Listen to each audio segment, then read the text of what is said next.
2.5 months in the hospital were dreadful. I will not make up stories just to inspire you. I was at the verge of despair. One day, doctor came to me and he said, well, I heard that you wanted to be an artist, but you ended up being a housewife. I have a bad news for you. You won't be able to paint again because your wrist and your arm are so deformed, you won't be able to hold a pen again. And I stayed quiet. Next day, doctor came to me and said, your spine injury is so bad, you won't be able to walk again. I took a deep breath and I said, it's all right. The very next day, doctor came to me and said, because of your spine injury and the fixation that you have in your back, you won't be able to give birth to a child again. That day, I was devastated. I still remember, I asked my mother, why me? And that is where I started to question my existence. Why am I even alive? What's the point of living? I cannot walk, I cannot paint, fine. I cannot be a mother. And we have this thing in our heads, being women, that we are incomplete without having children. I am going to be an incomplete woman for the rest of my life. What's the point? People are scared. They think I will get divorced. What is going to happen to me? Why me? Why am I alive? We all try to chase this tunnel. We all do this because we see light in the end of the tunnel, which keeps us going. My dear friends, in my situation, there was a tunnel that I had to roll on, but there was no light. And that is where I realized that the words have the power to heal the soul. My mother said to me, this too shall pass.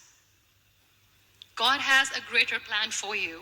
I don't know what it is, but He surely has.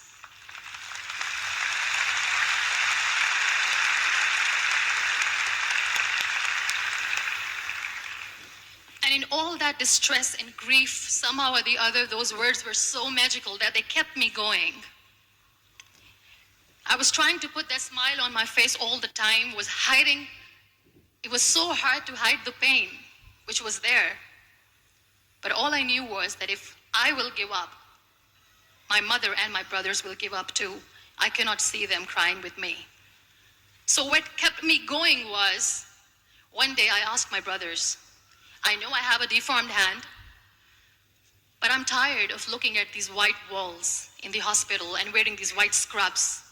I'm getting tired of this. I want to add more colors to my life. I want to do something. Bring me some colors. Bring me some small canvas. I want to paint.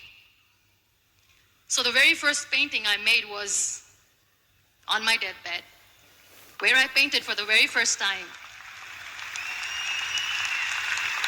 It was not just an art piece or just my passion. It was my therapy. What an amazing therapy it was. Without uttering a single word, I could paint my heart out. I could share my story. People used to come and say, what lovely painting. So much color. Nobody could see the grief in it. Only I could. So that's how I spent 2.5 months in my hospital, crying, never complaining or whining, but painting. And then I was discharged and I went back home. And I went back home and I realized that I have developed a lot of pressure ulcers on my back and on my hip bone. I was unable to sit. There were a lot of infections in my body, a lot of allergies. So doctors wanted me to lie down on the bed straight for not 6 months, for not 1 year, for 2 years. I was bedridden, confined in that one room, looking outside the window, listening to the birds chirping, and thinking maybe there will be a time when we'll be going out with the family and enjoying the nature. That was the time where I realized how lucky people are, but they don't realize. That is the time where I realized that the day I'm going to sit, I'm going to share this pain with everyone to make them realize how blessed they are, and they don't even consider them lucky. There are always turning points in your life. There was a rebirth day that I celebrated. After 2 years and 2.5 months, when I was able to sit on a wheelchair, that was the day when I had the rebirth. I was a completely different person. I still remember the day I sat on the wheelchair for the first time, knowing that I'm never going to leave this, knowing that I won't be able to walk for the rest of my life. I saw myself in the mirror and I talked to myself. And I still remember what I said. I cannot wait for a miracle to come and make me walk. I cannot sit in the corner of the room crying, cribbing, and begging for mercy because nobody has time. So I have to accept myself the way I am. The sooner the better. So I applied the lip color for the first time.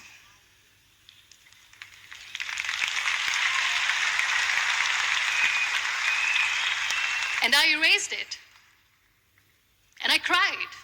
And I said, what am I doing? A person on a wheelchair should not do this. What will people say? Clean it up. Put it again. This time I put it for myself. Because I wanted to feel perfect from within.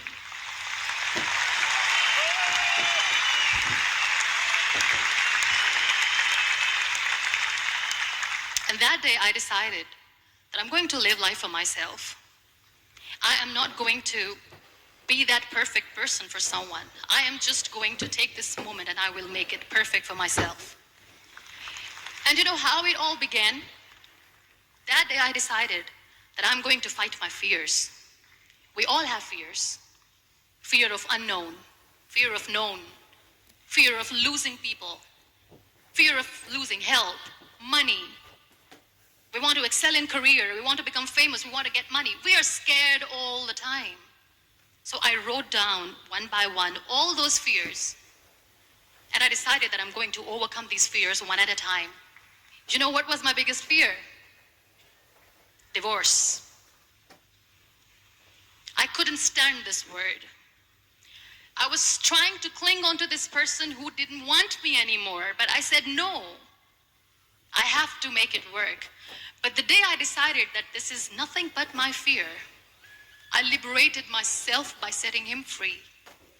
And I made myself emotionally so strong that the day I got the news that he's getting married, I sent him a text that I'm so happy for you and I wish you all the best.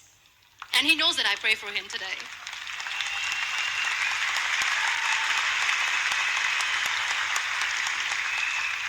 My biggest fear, number 2, was I won't be able to be a mother again.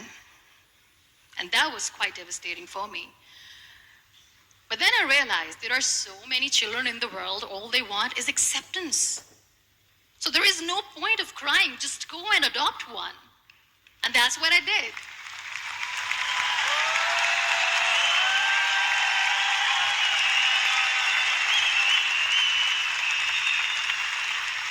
I gave my name in different organizations, different orphanages. I didn't mention that I'm on a wheelchair, dying to have a child. So I just told them that this is Muneeba Mazari and she wants to adopt a boy or girl, whatsoever, but I want to adopt a kid. And I waited patiently. 2 years later, I got this call from a very small city in Pakistan. I got a call and they said, are you Muneeba Mazari? There is a baby boy and would you like to adopt? And when I say yes, I could literally feel the labor pain. I said, yes, I am going to adopt him. I am coming to take him home.